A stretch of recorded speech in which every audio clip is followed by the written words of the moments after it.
Hello everyone, this is part 7 of What If Naruto Was Adopted in a Good Home, and I hope you guys enjoy this video and to like, to subscribe, to share, and check out the playlist, to see more comment down below. Now let's start the intro. They call me a god. They call me a god. They call me a god. Join my membership, the perks are great. It's in the description. Be sure to like and subscribe, it gives me more motivation. Enjoy. Naruto leapt over the rooftops of Konoha. Coming to rest outside the academy, he waited for his teammates. 5 minutes later, Sasuke and Sakura turned up, Sasuke willfully ignoring the pink-haired creature latched on his arm. About time, Naruto said. It takes time to look this impressive so early in the morning, Sakura answered with a glare. Sasuke just grunted noncommittally. Naruto didn't say anything further. He didn't feel like being subjected to the horrors of an angry fangirl. As they walked through the academy, they saw a crowd surrounding the door on the second floor. Naruto was about to say that they should just keep moving, when Sasuke and Sakura walked straight toward them. Intent on grabbing his teammates before they made a scene and got them more compassion, Naruto saw something that made him forget all about it. Team Guy were confronting the two guarding the door. Suddenly the guard with his head wrapped in bandages backhanded Lee to the floor. Tenten stepped in to shield her friend, and when Naruto didn't see her moving to block the strike, he reacted. He wasn't sure why, as he recognized the tactic they were using, making people think they were weaker than they really were. But at that moment, he didn't care. They were picking on people who weren't fighting back, and that wasn't something Naruto was going to put up with. And that was how Naruto found himself standing in between two shocked ninja. Tenten was shocked that she hadn't been hit, though she almost glomped Naruto in happiness when she saw who it was. The bandaged nin was shocked that he hadn't detected Naruto approaching, his backhand had even been caught. Knock it off, Naruto growled, his king intent slowly leaking out. Sakura and Sasuke were stunned at Naruto's actions, but when later asked about it, Naruto wouldn't be able to give an answer as to why he did what he did. The disguised Chunin, though all were oblivious to it, moved forward with a strong cross to Naruto's chin, that he just barely dodged. Naruto jumped back for better range, when Lee superimposed himself between the two fighters. This is not what we are here for, Naruto-san, Lee said disapprovingly. He's right, Sakura agreed, while disbelieving that she actually did agree with him. You shouldn't have even tried to fight Naruto, Sasuke smirked. He's a lot weaker than me, and he could still kick your ass all over the place. So why don't you just leave, and undo this genjutsu field while you're at it? I'm going to the third floor. The crisis averted, and an extra 20 contestants let into the exams. Team 7 continued trekking to the testing room. Sasuke-san, Lee shouted as he stood on top of a banister, fists on his hips. You refused to spar me in Wave Country, but now, I request once more. Fight me, here and now, as a sign of who is better, a natural-born genius or a genius of hard work. Or do you refuse once again? Sasuke grunted. Fine, I'll fight you, but only as a warm-up. I doubt you're even worth my time. You will see that a genius of hard work can be much stronger than you believe, Sasuke-san. Lee's eyes suddenly turned to hearts. And I can prove to the beautiful Sakura-san that I deserve her love. As Sakura shivered in disgust, Naruto remembered the training sessions from in Wave. He was usually exhausted by that point in the day, having created and maintained hundreds of clones over the course of the day in order to practice against mass attacks, so he wasn't much of a sparring partner, but from what he remembered, Lee was one of the most devastating taijutsu users he had ever seen. Naruto smirked as he spotted Tenten hanging around the corner. Apparently, she wanted to see Sasuke get his ass handed to him as well. Naruto snuck over to Tenten once Sakura was absorbed in the fight. Are you here to watch team get beat up? Maybe, she grinned impishly, before turning serious. Mainly I don't want Lee to give up too much. He shouldn't show his abilities like he does. Naruto winced as he saw Lee get a kick inside Sasuke's guard, catching him on the chin. He may not like Sasuke, but he was still his teammate, and he didn't want him getting seriously hurt. In the fighting arena, Sasuke smirked. Guess I finally have someone to use this against. I activated it in Wave, but haven't found anyone worthy of it yet. You should feel lucky I'm using it against you. Sharingan. Naruto was confused. He activated his bloodline. When? We were in wave 2, and he never said anything there. Tenten looked at her crush, and wondered why she liked him, even when he said things like that. Probably when he was off training with your sensei when we were all up at the bridge doing the job we were hired to do. Hey, it's not so bad if he wants to train to get stronger, Naruto countered, trying to defend his teammate, even if he didn't like him. It is if he ignores the mission, Tenten argued, a little more heatedly. Naruto didn't have an answer for that. He wanted to justify his teammate's actions, but he couldn't. He settled for glaring at the girl he had known since childhood. One of his favorite things to do was pick on his teammate, but he didn't want someone else cutting him down with actual venom. That was his job. Even with his Sharingan, Sasuke found he couldn't beat Lee.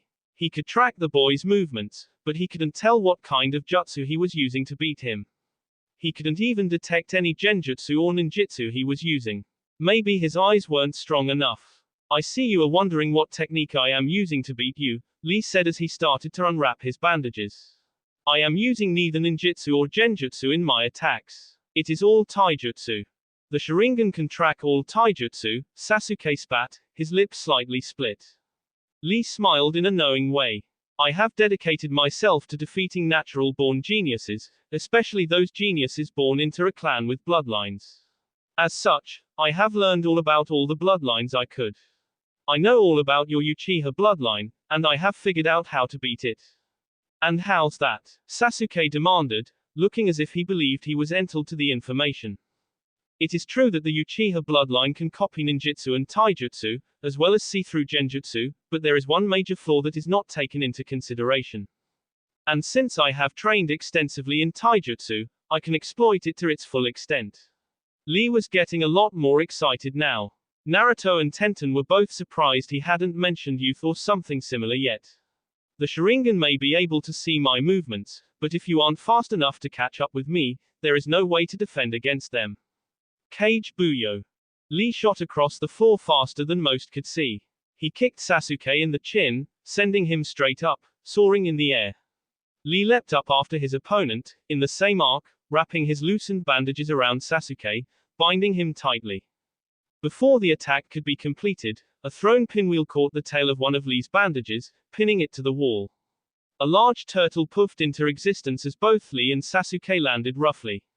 Tenten grabbed Naruto's arm, pulling him away from where he could see what was going on. That was Ninkum, Guy Sensei's personal summon, and with your luck, you'll probably get caught in the genjutsu when they hug, cause you know it's gonna happen. Naruto pouted, a look that made Tenten want to kiss him right there, but restrained herself. He let himself be pulled down the hallway, closer to the testing room. Unexpected by the two, Kakashi was already there, waiting for them, along with Neji. So, you're already here, Kakashi said lazily. I wouldn't have thought you would have gone ahead without your teammates, Naruto. But if you were following a pretty girl, I suppose I can understand why, he added with a perverted giggle. Wham! Tenten brushed her knuckles off, having just punched Kakashi into the ground. He recovered fairly quickly though. What are you still doing out here, Neji? Tenten asked. You didn't have to wait out here like this. Actually, he did, Kakashi corrected. The Chunin exams can only be taken in teams of 3, and since you and your other teammate weren't here yet, he had to wait outside. Ah, my rival, Guy proclaimed from behind the Genin, shocking them all. It is good to see you advising my team on the procedures of the exam in my absence. So very youthful of you. You say something, Guy? Kakashi asked without even looking up from his book. Ooh. My rival's attitude is so hip. I must train harder to retain his level of hipness. Guy started ranting about exactly what training he would do in order to accomplish his goal, but everyone roundly ignored him until Lee ran up. Luckily for everyone there, Tenten and Neji dragged him inside before anything could come of it. Minutes later, after Sasuke and Sakura walked up, and after Kakashi explained the teams of 3 only rule, Team 7 joined them. Naruto-kun. A blonde blur slammed into Naruto's chest, squeezing him tightly. Naruto pried Ino off him, not that he didn't like the feeling he was getting when she was nuzzling his chest, but he didn't want to attract any undue attention to her. He didn't care much about himself, but didn't want anyone getting the idea she would be an easy target. Gizeno pig, I always knew you would one day realize Sasuke is out of your reach, Sakura jeered, but I never thought you would go after a barker like Naruto. I thought you had better taste than that. Shut up, forehead girl, you don't know anything, Ino hissed. Naruto's always been there for me, unlike Sasuke. Even when I was being annoying about Sasuke all the time, and if you've been on his team and still don't see his good points, you never will, she finished seriously. Sakura stood stunned for a moment, unsure of how to respond to the blunt announcement rather than the usual screams and insults. Well, fine. During the exchange, Naruto maneuvered himself away from the arguing Kunoichi and over towards Team 8, or as he preferred to call them sometimes, Team Jacket. Hey guys, he greeted. Shino nodded in response, while Hinata blushed and stuttered. Kiba merely snorted and turned around to keep talking to Shikamaru and Chuji. Hello, Naruto-kun. How do you guys think you're going to do? Our team has gotten much stronger since the academy, considering the amount of time we've had to train, Shino said dryly. However, we are rookies, and it would not do to get our hopes up merely because we are stronger than we were in the academy. Oh come on Shino, Kiba objected, having been listening to the short conversation out of the corner of his ear. I bet I could beat most everybody in here. There's no doubt I'm going to be a Chunin, even if I am a rookie. Shino let out a small, barely audible sigh and adjusted his glasses, a sign Naruto recognized that meant Shino was irritated, most likely with Kiba. Kiba, I will respect the fact that you have grown a great deal stronger than you were in the academy, but that does not make you the strongest person here, nor does it mean that you will automatically make Chunin.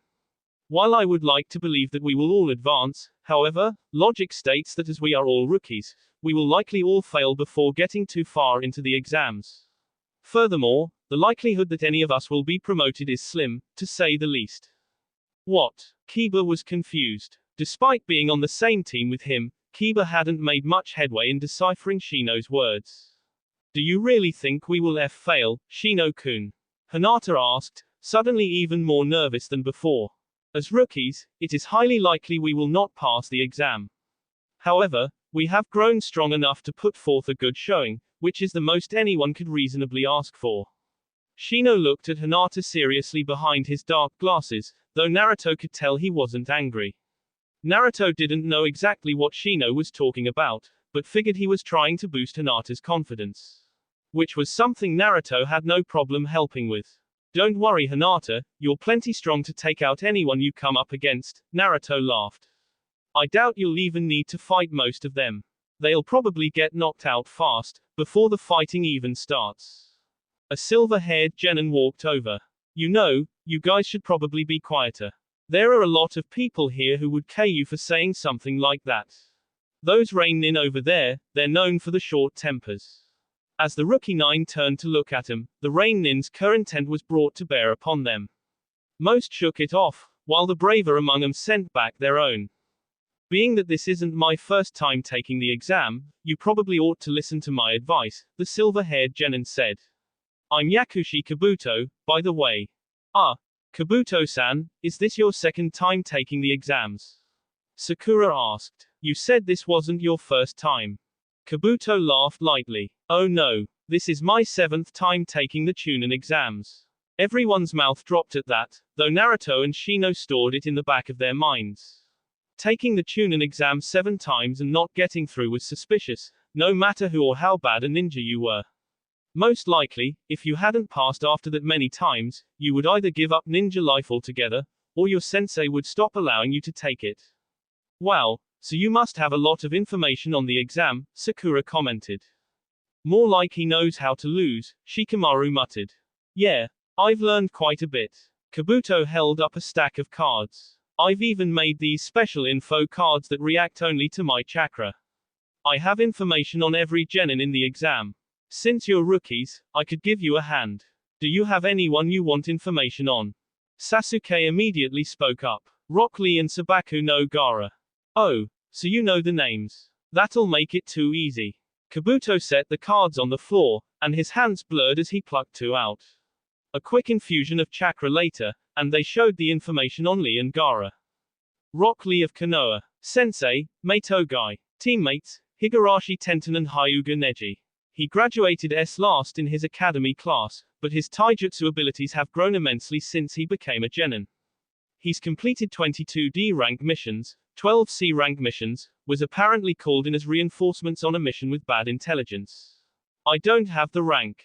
Sabaku no Gara. Sensei, Baki of the Sand. Teammates, Sabaku no Temari and Sabaku no Kankuro, his brother and sister. He's the son of the current Kazekage. I don't have much information on him since he's a new genin and this is his first time taking the exams, but I do have his mission history. 8 C rank missions and AB rank, wow, AB rank at his age, that's impressive.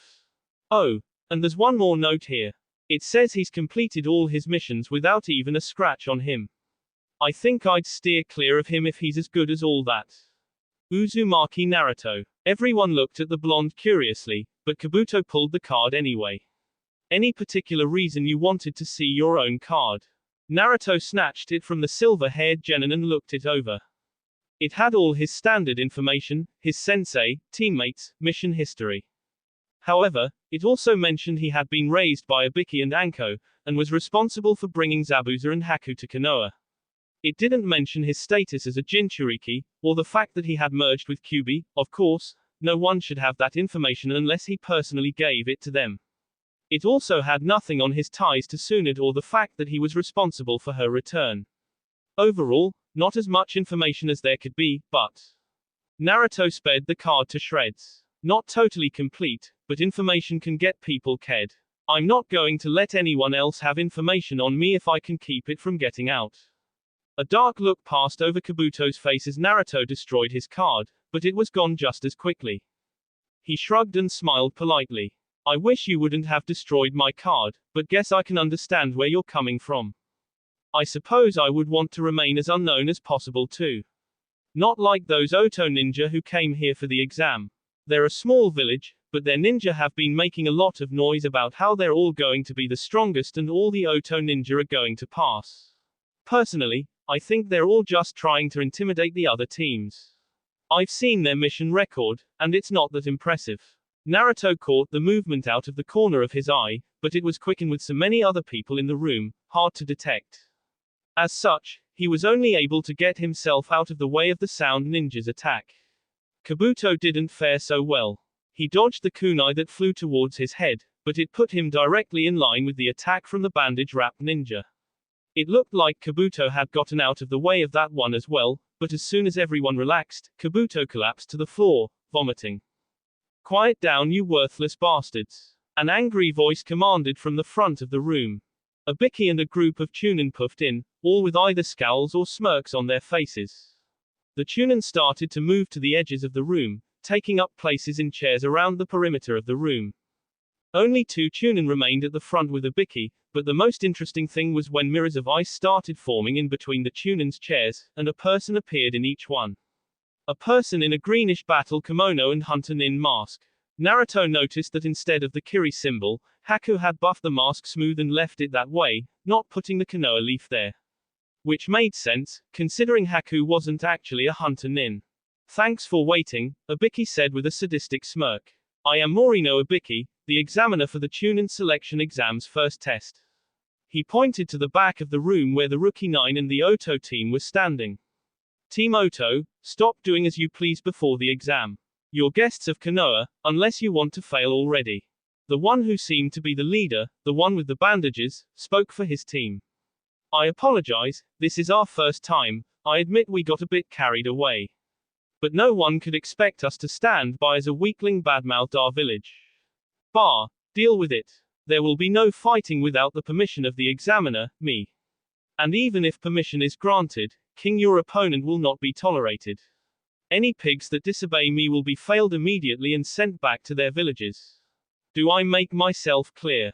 Near everyone gulped. Being sent home early was a disgrace. Ibiki went on to rearrange the seating so no team members were in close proximity to each other, as the 2 Chunin who had remained at the front passed out the tests. Do not turn your tests over. Listen closely instead. I know that might be hard for some of you, but there are many important rules to this first test.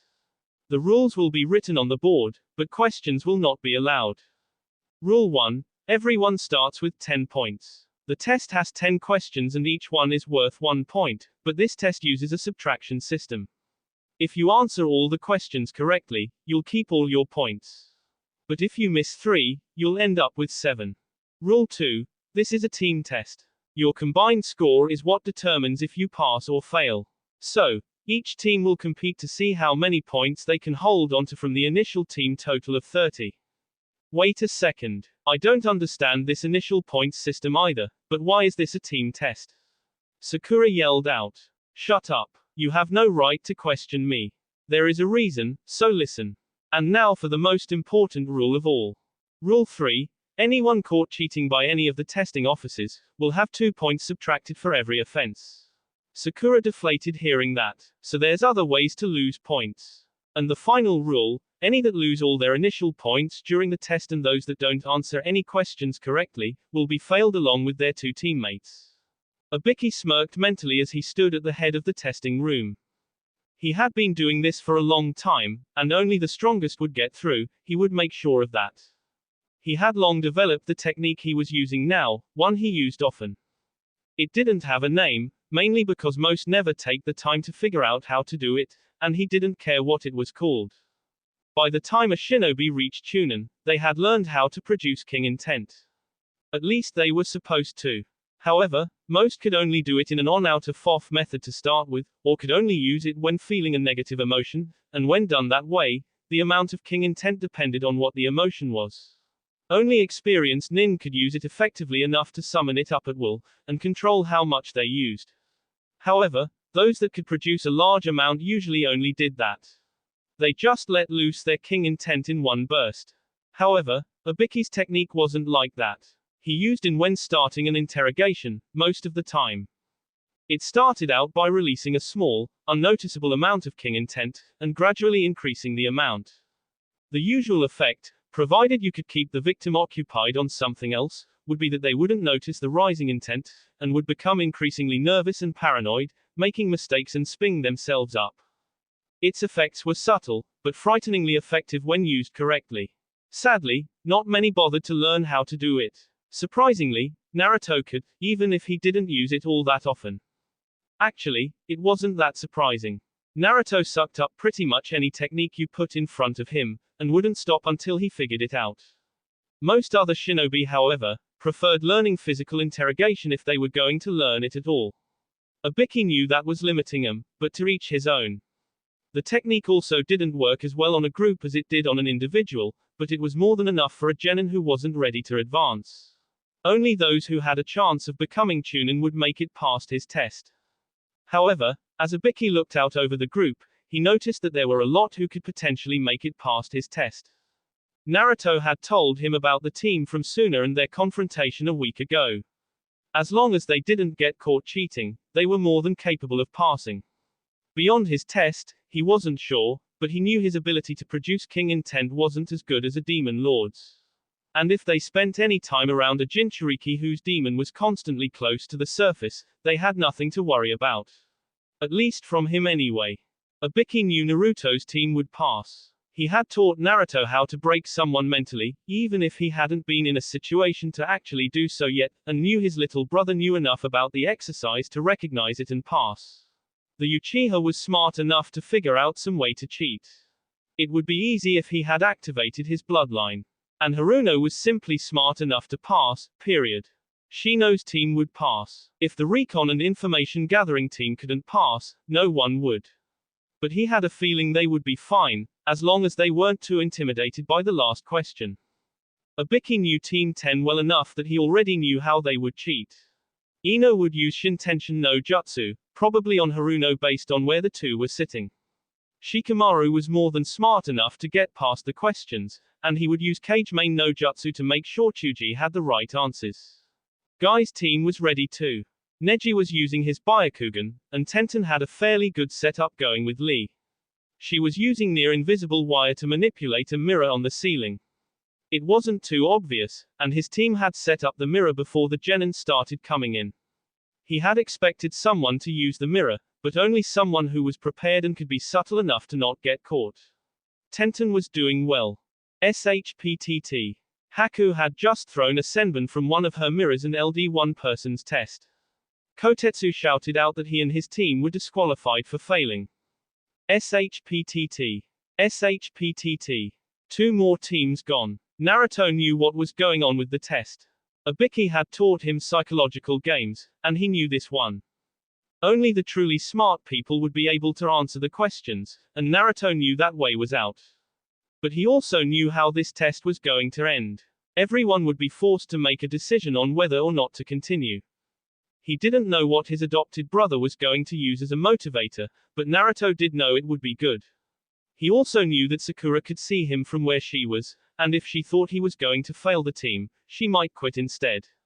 The only way Naruto saw for this not to happen was for her to see him writing down answers. Unfortunately, Naruto didn't have a particularly sneaky way of getting answers at the moment. Kage Bunshin was his primary intelligence gathering technique, because of its ability to send everything it learned back to him once a clone dispersed. However, there was no good way to use it here. He had no way to hide them as they puffed into existence, and even if he did, there was no hiding the clones once they were there. Naruto sighed as he turned to his next best option. Fuzzy, can you lend a hand? Kyuubi groaned as if just waking up. Bah, what do you want? I'm still sleeping off my hangover from last week. I thought your healing ability would fix that, shouldn't it? Hangovers are about the only thing it doesn't heal, the fox demon med. I think it's Kami's way of saying he hates me. So leave me alone. I can't do that. Why the F not? Because if you don't help me, there's a good chance I'll fail the exam, and then how will you live down the shame of having your vessel seen as an idiot? Hell, I've been trying to figure that out for the past 12 years. Come on, give me a hand. Or are you afraid you won't know the answer to a few questions a human came up with? Naruto taunted. Worthless brat. No pitiful ape rat could come up with a question that can stump me. And for this, you have to give me another day on the outside soon. I don't care if you just let me out, I'm doing you a favor. Yeah, what's the first answer? Haku stood in her mirrors and watched the testers. She had been briefed on what would be considered cheating, but she had her own ideas on that. Most of these people would never be able to fool an experienced nin with the methods they were using. However, she was told what was good enough, and she would have to abide by that.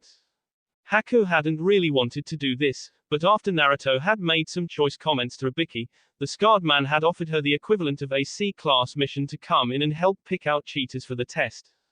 The use of her bloodline mirrors, as well as her hunter uniform, was mostly for intimidation. It wasn't particularly nice, but the sight of her hunter outfit was probably the deciding factor on several teams. Hunters were known as the most sly nin, simply because all they did was take out the most dangerous criminal nin for their entire careers. Once they saw her, their fate was decided. They got scared, and got sloppy. By the same token, other teams were heartened by the fact that a hunter nin was in there, proof that they were being taken seriously, and their movements tightened up and allowed them a pass through where before they were probably going to fail. She sent a fond smile over to Naruto, not that anyone could see it for the mask. Nothing against him, but he wasn't smart enough to answer the questions. They were supposed to be out of the range of a genin. It looked like he had found a way to get the answers, but even more impressive was that she couldn't see how he was getting them. Leave it to Naruto to find the most original way of getting information she had ever seen. Of course, no one else had befriended a demon lord either. Once 45 minutes were up, Ibiki started speaking again. Now for the 10th question. I'm sure you've noticed that we've hidden it from you. Before we reveal it, I need to go over the additional rules for this particular question. More rules, thought Sakura despondently. These are the rules of desperation. First, you must choose if you will even take it. Choose. What the hell do you mean by that? The blonde sand nin, Temari, Naruto said her name was. If you choose not to, your points will be reduced to 0 and your entire team will fail, due to your indecisiveness. Of course we'll take it then. What kind of choice it that? Kiba shouted. And now the other rule, Ibiki smirked sadistically. If you choose to take it, and answer incorrectly, you will lose the right to ever take the Chunin exam ever again. You'll be stuck as genin forever. Muttering broke out all over the room. I know what some of you are thinking. There are people here who have taken the exam before.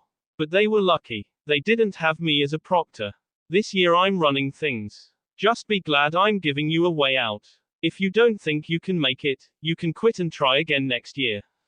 Indecision filled the room as Ibiki upped the king intent once more.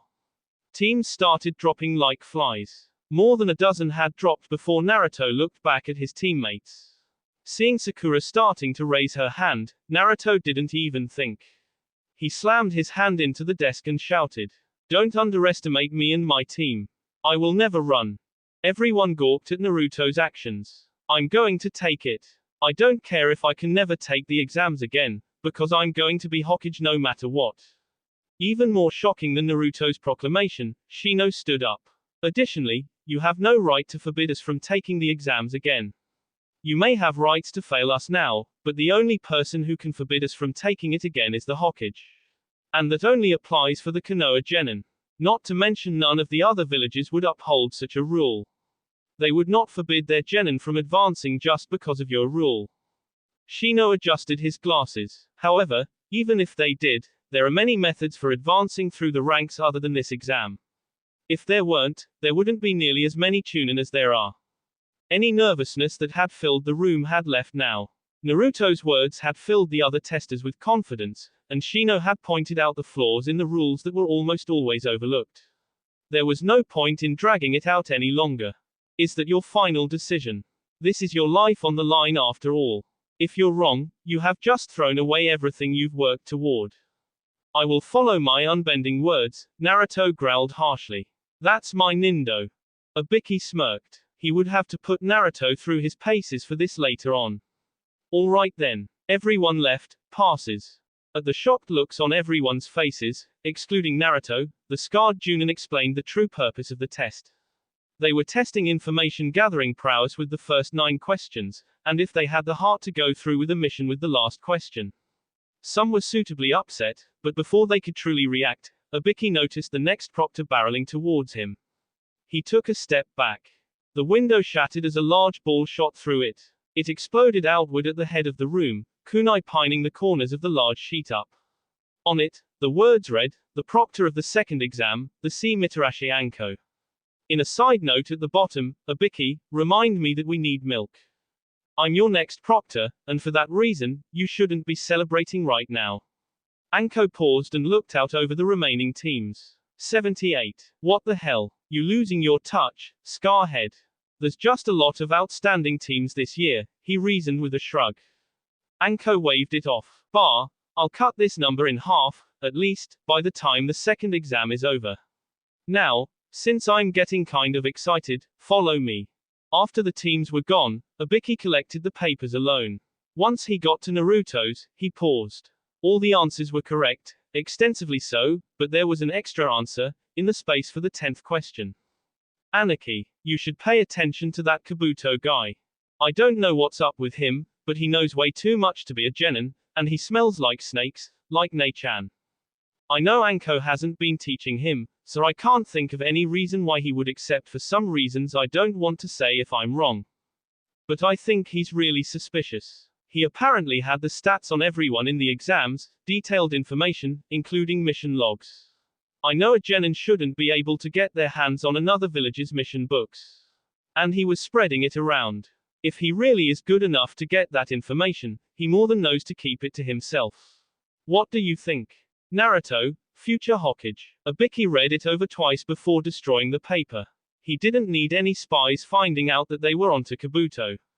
"Kotetsu," he spoke into the air. Not a second later, the elite Chunin appeared in front of him. "Find out everything you can about Yakushi Kabuto. He might be a traitor for Orochimaru." "Hi, Ibiki-san." Anko stood in front of the fence of her favorite training ground. The Forest of Death, the slice training ground Konoha had, surpassing even the Tower of Paran, or the dungeon of many sharp pointy things that S&L as they cut you into a really stupid amount of very small pieces. The naming committee probably never should have gotten drunk before deciding on that name, but most of the more eccentric Junin seemed to like it. "Alright maggots, this is the site for the second exam. Some of you should probably back out now, because once inside, you'll find out exactly why we call it the Forest of Death." Naruto didn't scoff at this statement. He had the first time he heard about it, and Anko had thrown him in there for 3 days before showing him the way out. He hadn't made fun of it since. Sasuke, however, had no such experience. PFT, I doubt it's really all that bad. If you go in there, how bad could it be? Naruto had started backing away from Sasuke the moment he started talking, and he was now directly in front of a black-haired grass nin, who was watching the proctor with malicious delight, not that anyone noticed. You've got some attitude there, Anko said as she appeared behind Sasuke after cutting his cheek with a kunai. Uchiha blood, tasty, but so hard to get a hold of nowadays. Sasuke bristled at the comment, but didn't retaliate because he knew he was outclassed. He hadn't even seen the kunai being thrown until it was cutting his cheek, and she was behind him before the kunai had hit the ground. He also remembered the beating she gave Kakashi in Wave. Once Naruto had retrieved Anko's kunai, the instructions were given. Each team was given one scroll, either heaven or earth. You had 5 days to reach the tower in the middle of training ground, after getting your scrolls opposite from another team. You failed if you failed to make it to the tower, obtain 2 scrolls, or if you lost one of your team members. You also failed if you opened the scroll before getting to the tower. You weren't allowed to quit in the middle of the exam, either. It was all or nothing. One last piece of advice, Anko caught Naruto's eye purposefully. Don't s. Team 7 signed their release forms and made their ways over to Gate 12, waiting for the signal to enter. The fence finally dropped, and the genin bounded into the forest, heading for the tower. Half an hour into the forest, and Naruto motioned for them to stop. What is it, Dobe? Sasuke asked irritably. Naruto laughed sheepishly. I need to go to the bathroom. Sasuke shook his head as Sakura looked vaguely disgusted by the fact that he said that out loud. Fine, but don't make us have to come look for you. Naruto nodded his assent and hopped off out of the clearing. In the next clearing over, Naruto unzipped and started watering the trees. The chakra he had been feeling started to close in and Naruto smirked. Chakra sensing was actually an advanced technique that most people didn't learn until they were chunin, and didn't master until they were junin or anbu. Naruto, however, felt the need to master it early on, if only to detect people who wanted to ambush the demon brat. It was also an extremely useful skill when avoiding detection whilst setting up a prank. If you knew someone was coming from their chakra, it was easier to hide. Of course, this skill could be fooled by manipulating your chakra correctly, but not even Ibiki was paranoid enough to do that all the time. Just while he was awake was enough for the scarred Junin. However, right now Naruto felt 3 foreign chakra signatures closing in on him. As well as that, mist was starting to rise in the clearing. Once the mist was dense to the point that Naruto couldn't see, the enemy nin started talking, using Onsei-tue no Jutsu, voice projection, to mask his presence. Not that it did much. Naruto knew right where they were. Bet a little rookie like you is pretty scared right about now, huh? Can't even see a foot in front of you face, huh? Why don't you just hand over your scroll and any equipment you have, and me and my team might let you live, huh? Naruto flashed a fanged grin and released some intent into the area. When he spoke, he used the same Onsei-tue no Jutsu his opponents were using. I bet you're from Kiri, am I right? Your technique is a giveaway. But do you know the drawback to this technique? This technique doesn't have any weaknesses, brat. You can't even see right now. Be glad we don't K you here and now, huh? Now where's your scroll, huh? Naruto shook his head as he confirmed the locations of the Kiri genin. Now, you should always know the weaknesses of your jutsu. I'm just trying to help. A harsh grunt sounded through the mist as one of the genin went down from a strike to the back of the N. You seem to be forgetting that I have more senses than just sight. And that I can still use them to track you down. The team leader heard another grunt as his other teammate went down. And what you didn't know before attacking me was that I've trained with Momoki Zabuza, the master of the Kirigakure no Jutsu, and even he can't evade me completely with this technique. The Kiri-nin's strangled cry as Naruto took him out was only louder because of the fear he felt of the rookie he had attacked. 3 hours later, the Kiri genin team woke up, bound to a tree. Their packs were gone, as was their earth scroll. The leader breathed a sigh of relief that they weren't s. It was just like a stupid tree hugger to do something like leave a potential enemy alive, but he wasn't going to complain.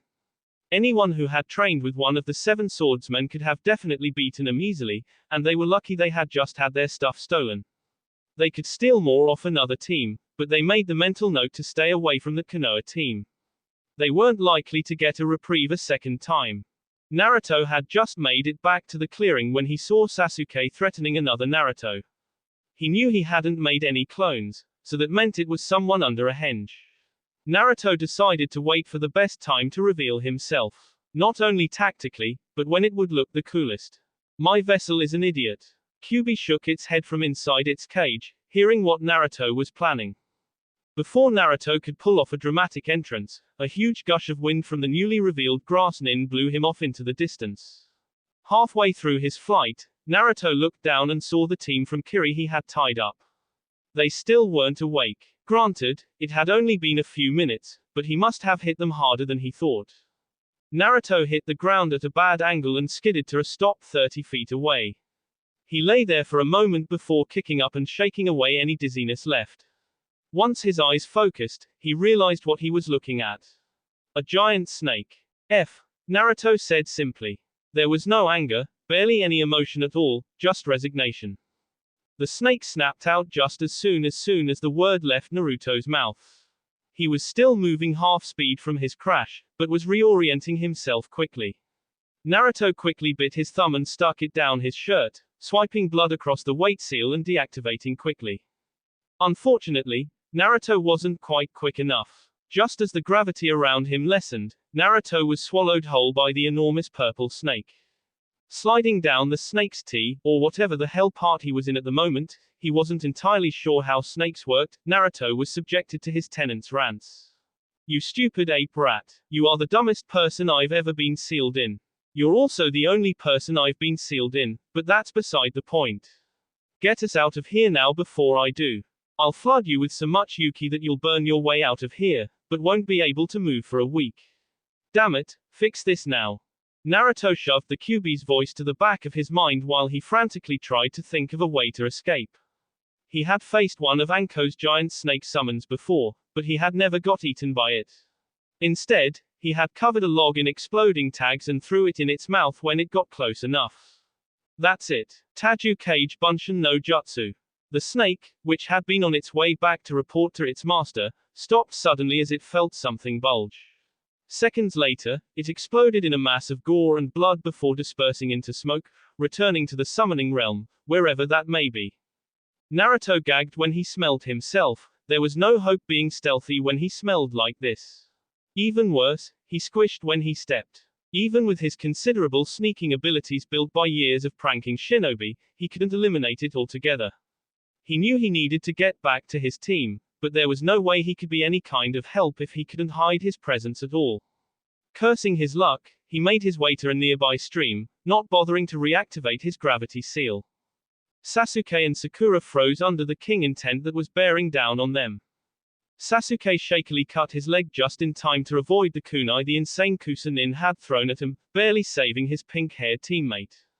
After just one exchange, Sasuke knew he was outmatched, for the second time in a single day. It stung, but Sasuke much preferred admitting to defeat to a superior force, not that there were many, to any day. But the worst thing was that Naruto had convinced them to let him carry their heaven scroll, simply because most wouldn't believe he would be allowed to carry it, so he couldn't even give it up as a trade for their lives. Of course, there was a small voice in the back of Sasuke's mind screaming that they would be ked even if they did give up the scroll, but Sasuke didn't want to even think about that. So, Sasuke had no choice but to fight. The Sharingan blazed to life, the world suddenly slowing down somewhat. Sasuke knew it would get better, but he hadn't had his bloodline for long, and it was already advancing quickly. The Kusanin obviously took this as a sign to start fighting again. Even with the Uchiha bloodline, Sasuke was having trouble keeping up. It was like fighting that damnable fool in the green spandex again. Even if he was able to see the movements, he wasn't fast enough to react to them. And what was worse was that as soon as he sped up to compensate, the Kusanin just got faster. Orochimaru was somewhat pleased. He wanted Sasuke's body for himself, but it wouldn't do if the boy was weak. He had no need for weakness. He was currently testing the boy on his taijutsu skills, and while sloppier than his were at that age, they were still good enough to pass inspection. Coupled with the Sharingan and they were even better. The boy would do well. Kaiten, Gukakyu no Jutsu. The boy was somewhat scared with his ninjutsu. He shouldn't have wasted the chakra thinking he could hit him, one of the Sannin, but against a lesser ninja, it was a good plan. He had been boxed in enough for the fire attack to cover his area completely. A well-timed Kawarimi with a Tsuchi Bunshin saved him from even have to run to get out. Orochimaru kicked Sasuke in the back, sending him flying, while he was still trying to determine if the fire blast worked as planned or not. Orochimaru followed up by speeding past him and hitting the young Uchiha with a forearm strike that had him careening into a tree.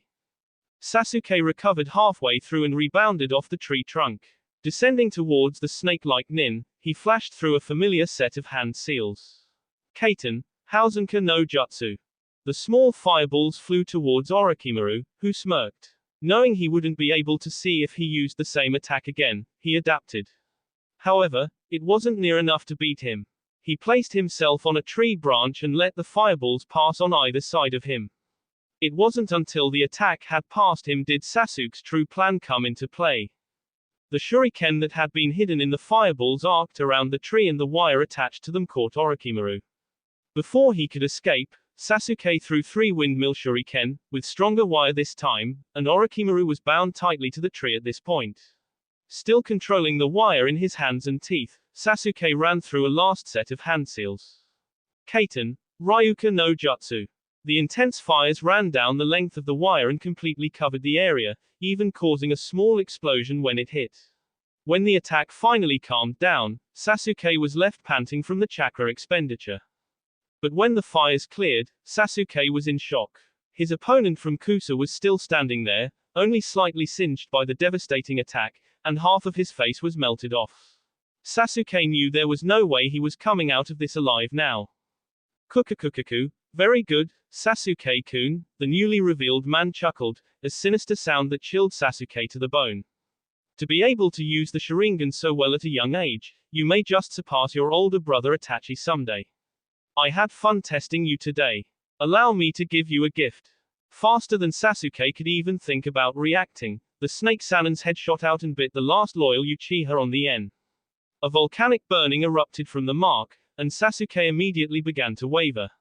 You seek power. That is just a taste of the power you can get from me. Find me when you learn this village has nothing left to teach. My name is Orochimaru, and I will make you powerful beyond your dreams. Partway through his speech, Orochimaru became aware of a large chakra source speeding towards him. It was faster than he was expecting. Not as fast as him, but definitely faster than an average Chunin, approaching Junin level in speed alone. The source of Orochimaru's pondering revealed itself in a high branch above the rest of them, and he felt a huge amount of king intent bring itself upon him. Orochimaru smiled. It was good to see Genin weren't forgetting the old tricks of simply terrifying opponents into submission, rather than just relying on flashy jutsu. However, he had gotten what he had come for, and had no time to spend playing around here. Orochimaru, you're gonna S for what you've done. Not just to me, but to Anko Ne-chan as well. Well, that was certainly interesting. He didn't remember doing anything to the QB brat, for he had recognized who it was by now, but it was interesting that he called his former student sister. Oh well, no time to think on that now.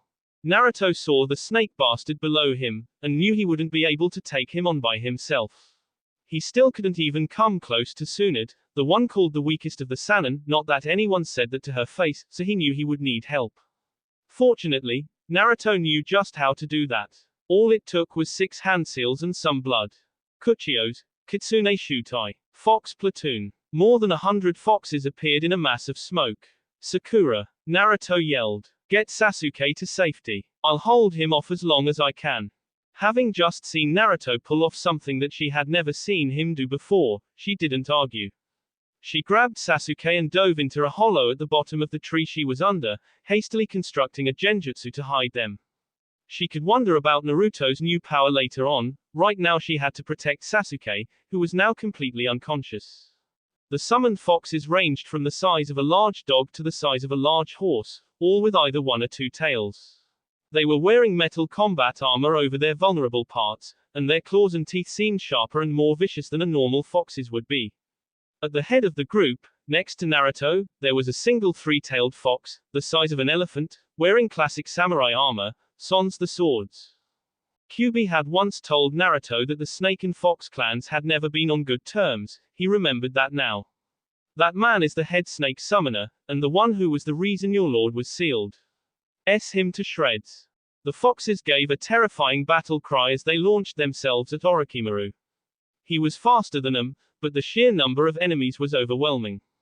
He was certain he could beat these useless summons, but that would require he use more chakra than he was anticipating.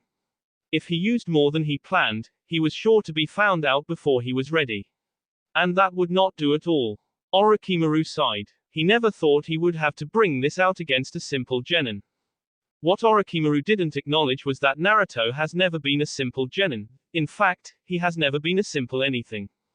Kusanagi no Tsurugi, Ku no Tachi. Sword of Kusanagi, long sword of sky. Orochimaru's form blurred as he grabbed hold of the legendary sword. The fox summons started to puff out of existence, returning to where they came from. The more powerful two-tailed foxes formed a defensive perimeter, but Orochimaru tore through them like they weren't even there, slowing only slightly. I'll be sure to tell Anko that you proved a bit of fun before USD.